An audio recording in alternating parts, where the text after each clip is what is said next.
ষান্ডা খাওয়া নিয়ে মারামারি বা বিভিন্ন ধরনের কথাবার্তা চালাচালি হচ্ছে।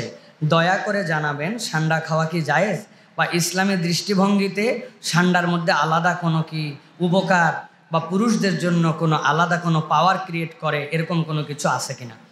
মরুর দেশে পাওয়া যায় যে ষান্ডা, এটা আসলে দেখতে কেমন? ষান্ডা খাওয়া হালাল নাকি হারাম?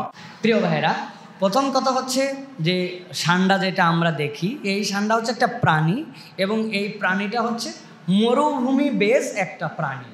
এক এক দেশে এক এক ধরনের মানুষের মধ্যে এক এক ধরনের কালচার আছে, এবং এটা একটা সত্য এবং বাস্তবতার বিষয় হচ্ছে সেই পুরাতন আমল থেকে যখন ইউনানি এবং আয়ুর্বেদ শাস্ত্র চিকিৎসার ক্ষেত্রে চলে আসছে, কোনো পুরুষ কোনো নারী তার নানান ধরনের রোগ, শারীরিক মানসিক জৈবিক অনেক রোগ থাকে মানুষজনের, এটা আল্লাহ প্রদত্ত একটা সিস্টেম।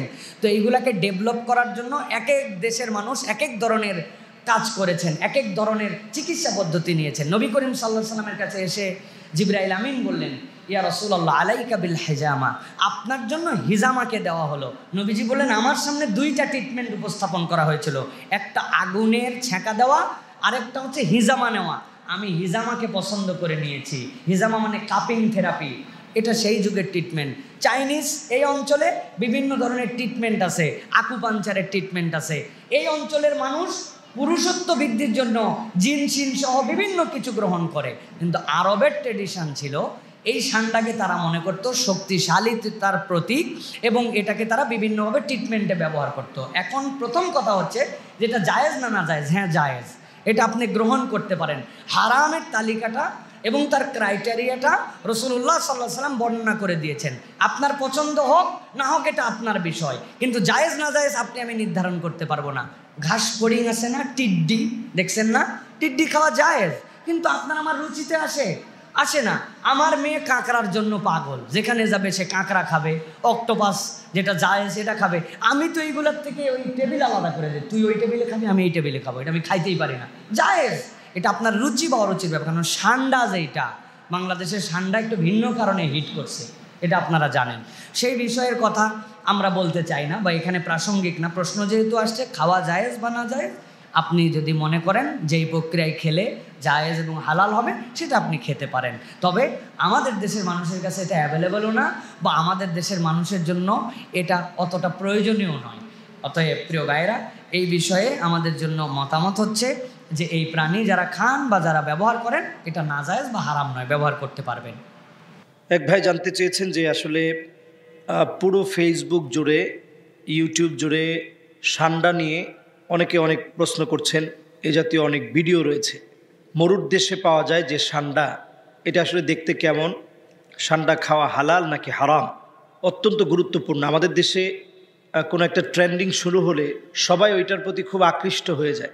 সস্তায় আমরা যখন আকৃষ্ট হই তখন নানা ধরনের অঘটন কিন্তু আমাদের দেশে ঘটে। এটা বিগত অনেক সময় ঘটেছে। যেমন ষান্ডা তো আসলে মরুভূমিতে খুব একেবারে হাতের নাগালে পাওয়া যায় না, খুবই দুর্লভ প্রজাতির এই তৃণভোজী এই প্রাণী ষান্ডা, যেটা আসলে লতা পাতা এগুলো খেয়ে বেঁচে থাকে, ঘাস খেয়ে বেঁচে থাকে, খুবই সামান্য, পানি একেবারে খায় না। যখন তাকে ধরার জন্য যায় তখন সামান্য পানি, যদি সে তখন খুব তৃষ্ণার্ত হয় তখন সামান্য একটু পানি খেয়ে নেয়। এই ষান্ডাটা নবী করিম সাল্লাল্লাহু আলাইহি ওয়াসাল্লামের জামানায় সাহাবায়ে কেরাম ষান্ডা খাচ্ছিলেন। নবীজির সামনে উপস্থাপন করা হয়, নবীজি খায়নি, তবে নবীজি নিষেধ করেনি। তো এই দৃষ্টিকোণ থেকে পরিষ্কারভাবে বোঝা যায় যে নবীজি যা নিষেধ করেনি সেটাকে আমি আপনি নিষেধ করার কোনো সুযোগ নেই। নবীজি নিষেধ করেনি, নবীজি বলছে ঠিক আছে তোমরা খাও। সহিহ মুসলিমে একটি হাদিস এসেছে, নাহা রাসূলুল্লাহ সাল্লাল্লাহু আলাইহি ওয়াসাল্লাম আন আকলি কুল্লু যী নাবিন মিনাস সাবঈ। নবী করিম সাল্লাল্লাহু আলাইহি সাল্লাম নখ বিশিষ্ট, খোর বিশিষ্ট, যেগুলো হিংস্রতার সাথে মানুষকে আক্রমণ করতে আসে, এগুলোকে খেতে নবী করিম সাল্লাল্লাহু আলাইহি সাল্লাম এই জাতীয় প্রাণী খেতে নিষেধ করেছেন। সহিহ মুসলিমের এই হাদিসটি অনুযায়ী আসলে অনেকে ষান্ডাকে, হানাফি মাযহাবের ফতোয়া হচ্ছে যে এটাও যেই তো মানুষকে অন্তত ক্ষিপ্রতার সাথে আক্রমণ করতে আসে, আপনি দেখবেন ফুসফুস করে আওয়াজ করে। এজন্য হানাফি মাযহাবের ফতোয়ায় এটা খাওয়াকে পছন্দনীয় মনে করা হয় না। অন্যান্য মাযহাব অনুযায়ী এটার ব্যাপারে তারা নিষেধ করে না। তো এই দৃষ্টিকোণ থেকে আরব দেশে যে সান্ডা খাওয়া হয়, বিপত্তি ঘটেছে এইখানে যে একজন সান্ডা আনতে বলেছে, সেখানে গুই সাপ নিয়ে আসা হয়েছে। গুই সাপের ঠোঁটের মধ্যে, মুখের ভিতরে এক প্রকারের লালা আছে যেটা চরম বিষাক্ত, এবং গুই সাপ লালা ছিটিয়ে দিতে পারে। যদি সে প্রচণ্ড ভয় পেয়ে যায় এবং মনে করে যে আমাকে যে কোনো সময় আক্রমণ করা হবে, তখন এই বিষাক্ত লালা ছিটিয়ে দেওয়ার মধ্য দিয়ে আপনি কিন্তু ক্ষতিগ্রস্ত হবেন, এবং আপনি এই বিষক্রিয়ায় নানাভাবে আপনার প্রাণ চলে যেতে পারে। এই জন্য গুই সাপ আর সান্ডা একেবারেই এক না। সান্ডা খুবই শান্তশিষ্ট একটা, খুবই নিরীহ, গুই সাপও নিরীহ, কিন্তু গুই সাপের খাবারের প্রকৃতি আর সান্ডার খাবারের প্রকৃতি ভিন্ন।